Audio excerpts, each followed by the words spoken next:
네, 안녕하세요. 주식은 역시 기리기리세 기리십니다. 안녕하세요, 여러분들. 자, 오늘 증시는 많이 걱정했던 것보다는 잘 버티는 모습을 나타냈습니다. 그 중심에는 바로 비둘기 파월이 있다고 말할 수 있겠죠. 자, 파월 아저씨가 뭐라고 했는지, 그리고 또 그 외 경제 소식이 뭐가 있는지 빠르게 보고 끝내보도록 하겠습니다. 같이 공부하시죠. 렛츠 기릿! 첫 번째입니다. 비둘기 파월, 금리 인상 없어. 자, 어제 파월은 금리 인하 이야기는 하지 않았습니다. 인하 시점이 뒤로 밀릴 수 있다라는 어떻게 보면 매파적 이야기는 분명 했는데요. 하지만 매파적 분위기가 전혀 아니었다고 합니다. 오히려 파월은 시장에서 걱정하는 금리 인상 부분은 없을 거라고 생각하며 이 정도면 충분히 왕비둘기라고도 말을 해볼 수 있겠죠. 최악은 없을 거다라고 못을 박았기 때문에 왼쪽에 보다시피 나스닥 선물 차트가 쭉 올라가는 모습을 보여줬었습니다. 그런데 어느 정도 시간이 지나고 나니까 근데 이 금리 인상이 없는 건 좋긴 한데 금리 인하도 없으면 당연히 안 좋은 거 아니야 라는 얘기가 또다시 나오며 쭉 반납하고 마무리가 되었고, 지금은 슬금슬금 올라와서 시간에서 한 0.6% 정도 상승을 하고 있죠. 그래서 아마도 어제 미국장을 직접 매매를 하셨다면 매우 멀미가 났을 것 같은 흐름인데, 오늘 저녁에 미국장 어떻게 될지 개인적으로는 올라가지 않을까라고 생각하고 있습니다. 좋은 결과 있고 내일 우리나라 장도 덩달아 좋았으면 좋겠네요. 다음입니다. 스마트폰 이야기를 오늘 조금 해보도록 하겠습니다. 스마트폰 칩 하면은 퀄컴이겠죠. 퀄컴의 실적이 발표가 되었는데 서프라이즈를 냈다고 하며 앞으로 실적도 AI 기반 스마트폰의 대세, 여기에 힘입어 좋을 것으로 보인다고 합니다. 그래서 이제 이러한 이야기가 나오자 이제 퀄컴은 시간 외에서 4% 정도 상승했고, 이러한 실적을 봤을 때 스마트폰 판매가 앞으로 더 많이 되고, 그렇다면 스마트폰 부품 관련주 당연히 우리가 볼 필요가 있겠죠. 혹시 아직 덜 오른 친구들이 있는지 한번 공부해 보시면 좋을 것 같습니다. 그리고 애플을 보도록 하겠습니다. 다음 달에 열리는 WWDC에서 애플 또 AI 기능을 선보일 것이다 라는 얘기가 계속 나오고 있습니다. 아무래도 온디바이스 AI가 유력하다고 하는데요. 분명 올해 초만 하더라도 애플 온디바이스 AI는 내년에 가능할 것이라는 얘기가 나왔지만 애플도 고삐를 땡겨서 빠르게 온디바이스 AI로 오는 걸 확인할 수 있습니다.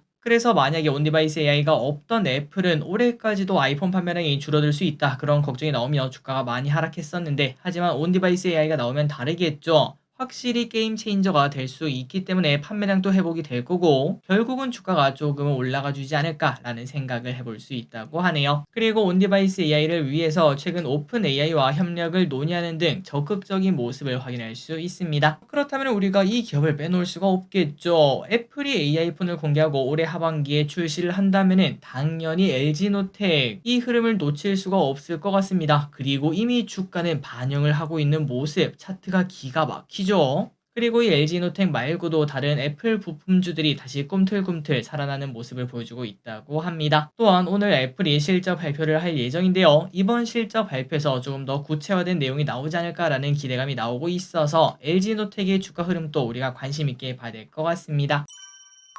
다음입니다. 마지막 스마트폰 이야기를 보도록 하겠습니다. 요즘 기대분들 스마트폰 과거보다 오래 쓰시는 거 같나요? 아니면 비슷한 거 같나요? 최근 흐름을 한번 보자면 고물가, 그 다음에 스마트폰 성능, 상향 평준화 등으로 인해 교체 수요가 떨어지는 모습을 나타내고 있습니다. 또한 삼성 그리고 애플의 자가수리 프로그램도 교체 기간을 길게 늘리는 데에도 힘을 보태고 있다고 하네요. 그래서 분명 코시국 정도 한 4, 5년 전만 하더라도 2년이면은 스마트폰 교체 주기다라고 얘기를 했는데, 요즘엔 우리나라에서는 2년 9개월 정도가 걸린다고 확실히 늘어난 걸 확인할 수 있죠. 그리고 우리나라는 여전히 빠른 수준이라고 합니다. 글로벌은 4년 정도 써야 바꾼다고 하니까 확실히 요즘은 스마트폰을 안 바꾸는구나, 스마트폰 산업이 안 좋은 이유가 여기 있구나 라는 얘기를 해볼 수 있습니다. 자, 그런데 이 와중에 중고폰 업체들의 실적이 나빠질 것으로 보인다고 합니다. 물론 중고폰 시장 규모는 갈수록 커지고 있긴 한데 스마트폰 교체가 미뤄지면서 중고 시장에서도 반가운 일은 아니라고 하네요. 참고로 중고폰 업체라고 하면은 그 민티신가 그런 거 있죠. 대형마트 가면은 자판기 같은 거 본 적 있으실 겁니다.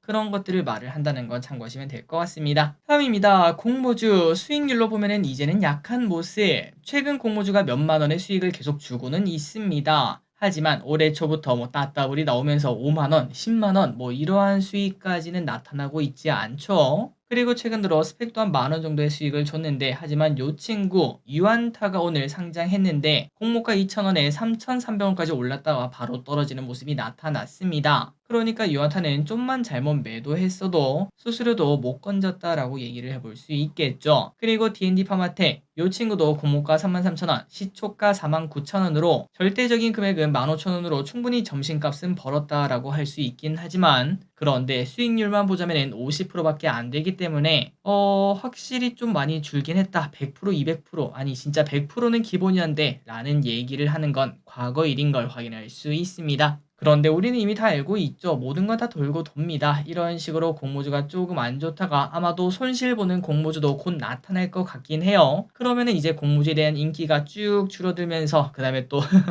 기릿의 그 공모주 관련 영상의 조회수가 조금 줄어드는 모습이 나타날 때쯤 되면은, 그때가 아마 뭐 한두 달 정도 뒤가 되겠죠. 그때부터 다시 공모주가 막 갑자기 혼자 대박치는 따따블 낸다든지, 아니면은 뭐 한 몇만원, 몇십만원 수익을 준다든지 그런 경우가 생기고, 또다시 사람들이 몰리면서 흥행하고, 또 언젠가는 지금처럼 수익률이 줄어들면서 사람이 빠져나가고, 그런 식으로 출렁출렁 할 것을 쉽게 예상을 해볼 수 있습니다. 어쨌든 앞으로는 손실 가능성도 분명 존재할 듯하니 공모주도 조금 더 보수적으로 보도록 할게요. 다음입니다. 바이든이 선거를 앞두고 대마초를 합법화하려는 모습을 보여주고 있습니다. 지금 마리화나는 다른 마약과 같은 1군 약물인데, 그런데 이 친구 타이레놀 등이 있는 3군으로 낮추려고 한다고 하네요. 그렇게 되면 마리아나 관련 회사들은 당연히 매우 큰 이득을 보기 때문에 어제 미국에서는 마리아나 관련주가 급등했고, 오늘 우리나라에서도 마리아나 관련주가 급등하는 모습 나타냈습니다. 그나저나 미국이 이렇게 마리아나 이쪽을 이렇게 하는 이유가 뭔가 봤더니, 바로 바이든이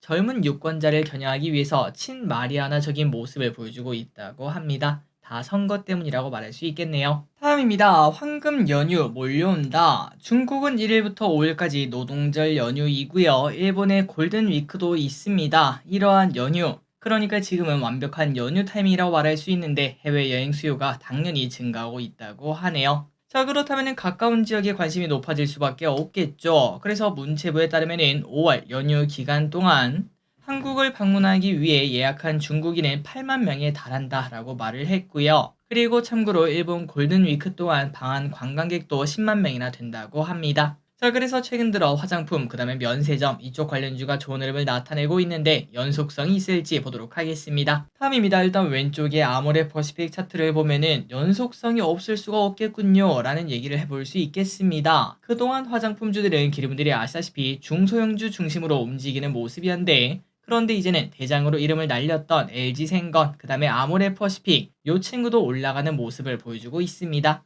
그렇다면 그 이유가 뭔가, 부진했던 중국 시장이 아닌 미국과 일본, 동남아 시장에서 활로를 찾고 있는 모습을 확인할 수 있고요. 게다가 중국이 최근 들어 조금 기지개를 켜고 있지 않겠습니까? 그러다 보니까 기존 주력 시장이었던 중국에서도 기대감이 나타나고 실제로 실적도 조금 올라오다 보니 주가가 빠르게 반등하는 걸 볼 수 있다고 하네요. 그래서 아모레퍼시픽 벌써 저점 대비 50%나 반등하는 모습, 더 올라갈 수 있을지 보도록 하겠습니다.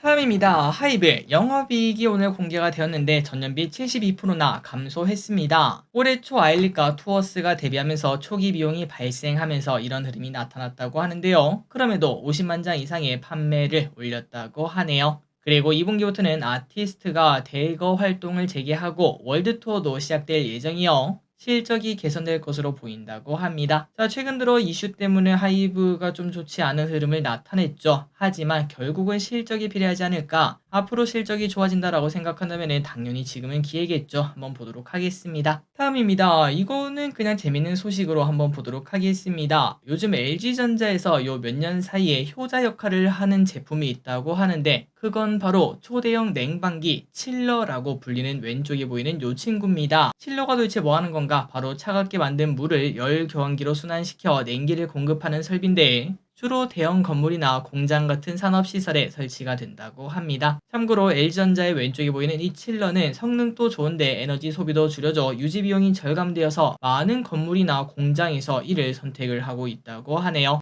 그래서 LG전자의 칠러 해외 매출은 최근 3년간 연평균 40%나 증가하고 있고 국내외 매출을 모두 합치면 연평균 15%가 증가하는 모습이라고 합니다. 사실 우리는 뭐 이거를 거의 평생 볼 일이 없을 것 같긴 한데 그런데 LG전자의 효자 중 한 명이 이 친구라는 거 이 정도는 참고하시면 될 것 같네요. 다음입니다. 우주항공청 설립과 정책. 이번 달 우주항공청 설립을 앞두고 관련한 정책 추진에 대한 기대감이 나오며 우주항공 관련주가 꾸준히 상승하고 있습니다. 우주항공은 정부에서 정책을 확대하면 당연히 주요 기관들이 투자와 연구를 집행하고 기업 매출이 발생하다 보니까 당연히 정책의 영향을 크게 받을 수밖에 없겠죠.